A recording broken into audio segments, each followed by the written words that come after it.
nyobain sambal bakar yuk. Mantap. Malam ini aku lagi nyobain sambal yang dibakar langsung di cobeknya. Soal rasa teman-teman gak usah ngeraguin lagi. Gak usah khawatir kalau kalian gak suka pedes, karena tingkat kepedesannya kalian bisa request sendiri. Nah, untuk teman-teman yang pingin banget nyobain sambal bakar nih, tonton video aku sampai habis. Nanti aku spill di mana tempatnya. Tada, ini dia sambal yang dibakar langsung dengan cobeknya. Proses pembakaran sambal ini akan dibakar ketika ada pesanan. Jadi tingkat kematangan sambalnya itu akan selalu fresh.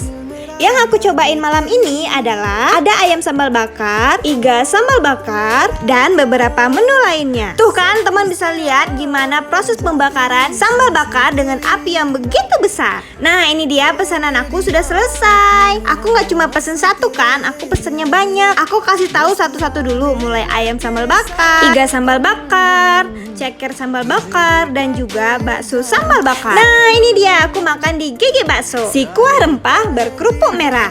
Tiba-tiba udah makan aja nih. Pertama-tama aku nyobain iga sambal bakarnya. Jujur lu ini panas banget guys. Gimana gak panas coba? Kalian tahu kan tadi apinya segede apa? Ngiler. Kalau soal sambar aku suka pedesnya itu gak membuat kita kepedesan, tapi ada rasa asin manis gurihnya itu yang buat makanan ini banget.